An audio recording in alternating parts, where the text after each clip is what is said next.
Assalamualaikum warahmatullahi wabarakatuh. Kembali bersama saya Yulisa Rikasari dari kelas 12 Agribisnis Perikanan Air Tawar. Di video kali ini, saya akan menjelaskan tentang penyakit dan hama pada budidaya ikan dengan mata pelajaran Teknik Pengembangbiakan Komoditas Perikanan Air Tawar SMK Negeri Perikanan Provinsi Riau. Simak videonya teman-teman. Langsung saja pada penyakit yang pertama, yaitu Ichthyopithyrus multifilis. Penyakit bintik putih atau yang biasa disebut dengan white spot disebabkan oleh protozoa Ichthyopithyrus multifilis. Pada ikan yang terserang protozoa ini akan terbentuk bintik-bintik putih berdiameter 0,5 sampai 1 mm. Penyakit ini mudah menular apalagi pada musim hujan pada saat suhu turun menjadi 20 sampai 24 derajat Celcius. Ciri-ciri ikan terserang penyakit ini akan malas berenang, cenderung mengapung, nafsu makan menurun, dan juga terlihat adanya bintik-bintik putih di bagian sirip, insang, dan ekor. Ikan akan terlihat menggosok-menggosokkan badannya di dinding kolam sehingga timbul pendarahan.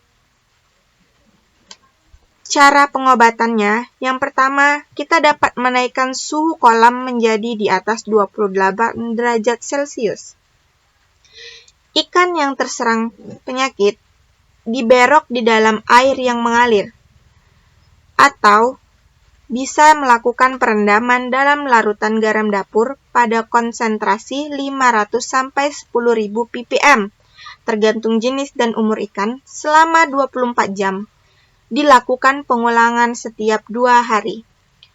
Perendaman dalam larutan kalium permanganat atau PK pada dosis 4 ppm selama 12 jam dilakukan pengulangan setiap 2 hari.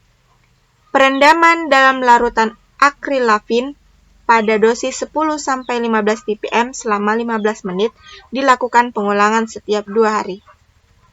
Lanjut penyakit yang kedua yaitu penyakit gatal. Penyakit gatal ini disebabkan oleh virus Trichodina sp, sehingga penyakit ini disebut dengan trichiodinasis. Parasit ini menempel di bagian kulit, sirip, dan insang, serta menyebabkan iritasi. Gejala ikan yang terserang penyakit ini adalah nafsu makan menghilang, ikan menjadi sangat lemah, produksi lendir bertambah, pada tubuh bagian luar dijumpai pendarahan warna tubuh ikan gelap, dan sering terlihat ikan akan menggosokkan badannya di dinding kolam. Cara penyebaran penyakit ini mudah menyebar apabila kualitas ikan menurun, atau apabila kualitas air pada ikan menurun. Pengobatan pada ikan yang terserang penyakit ini yaitu, yang pertama, dapat melakukan perendaman dengan larutan garam dapur untuk ikan air tawar pada konsentrasi 500 sampai 10.000 ppm, tergantung jenis dan umur ikan selama 24 jam. Atau melakukan perendaman dengan larutan kalium permanganat atau PK pada dosis 4 ppm selama 12 jam. Melakukan perendaman pada larutan formalin pada dosis 200 ppm selama 30 sampai 60 menit dengan aerasi yang kuat, atau pada dosis 25 sampai 50 ppm selama 24 jam atau lebih. Larutan akrilafin pada dosis 10 sampai 15 ppm selama 15 menit. Langsung pada penyakit yang ketiga yaitu Myxosporea. Penyakit Myxosporea ini disebabkan oleh parasit Myxobulus sp. Myxobulus sp ini muncul dengan timbulnya bintil berwarna merah dan menyebabkan tutup insang ikan selalu terbuka. Pada insang ikan yang terserang dapat benjolan menyerupai tumor, sehingga terjadi gangguan pada sirkulasi pernapasan. Penyakit ini menyebar dengan penularan secara langsung pada ikan yang terinfeksi parasit. Hingga saat ini belum ditemukan bahan kimia yang efektif untuk memberantas penyakit ini. Pencegahan hanya dapat dilakukan dengan penggunaan filter air, dan untuk kolam yang terserang didisinfeksi dengan melakukan pengeringan dan pengapuran menggunakan CaO sebanyak 25 kg per hektar dan dibiarkan selama 1 minggu. Kita lanjut. Penyakit Lernaeasis sp. Penyakit ini disebabkan oleh parasit Lernaea sp yang biasa disebut dengan cacing jangkar. Cacing jangkar ini hidup di sekeliling tubuh ikan dan menggigit kulit ikan. Pada bagian yang ditusuk akan menjadi luka dan membengkak. Ikan yang terserang penyakit ini mengalami luka pada tubuhnya dan terlihat jelas cacing jangkar yang menempel dengan kuat pada bagian badan, sirip, insang, dan mata. Sisik terkelupas dan nekrosis, penurunan berat tubuh, perkembangan gonad pada ikan dewasa terhambat, dan terdapat ulcer atau borok, dan ikan akan mengalami sulit bernapas. Cara penyebaran penyakit ini menular dengan kontak langsung dengan ikan yang terinfeksi.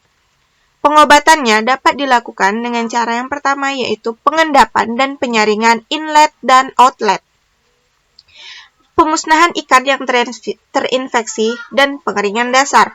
Pemusnahan ikan dapat dilakukan yang pertama dengan menguburnya atau membakarnya.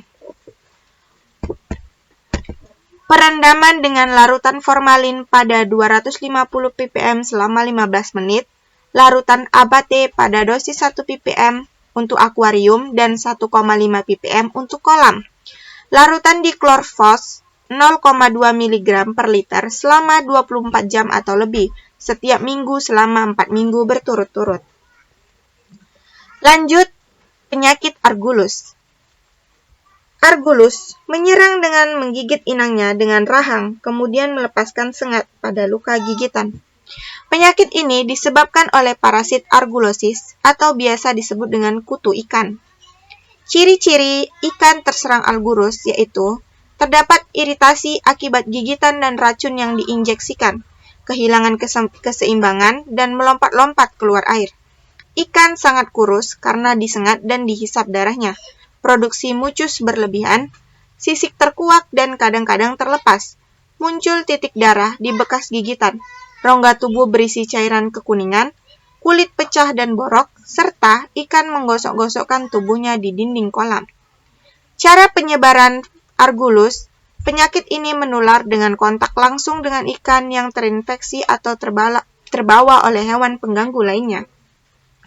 Pengobatan ikan dapat dilakukan dengan merendam larutan Dilox pada dosis 0,25 ppm selama 24 jam atau lebih di dalam kolam, atau larutan amonium klorida NH4Cl pada dosis 1,0 sampai 1,5% selama 15 menit, atau garam dapur pada dosis 1,25% selama 15 menit. Atau lebih diulang setiap minggu selama 4 kali pemberian. Potasium permanganat atau PK 2-5 mg per liter selama 24 jam atau lebih. Selanjutnya, yaitu penyakit Dactylogiarisis.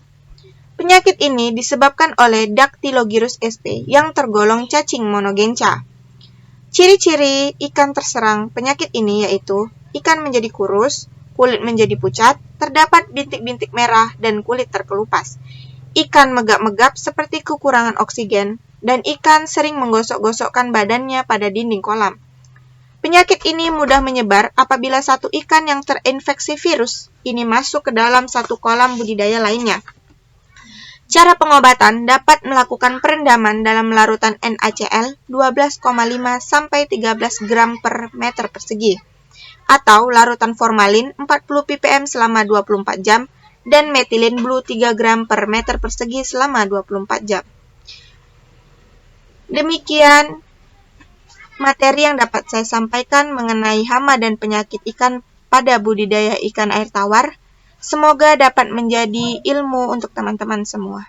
Saya akhiri. Wassalamualaikum warahmatullahi wabarakatuh.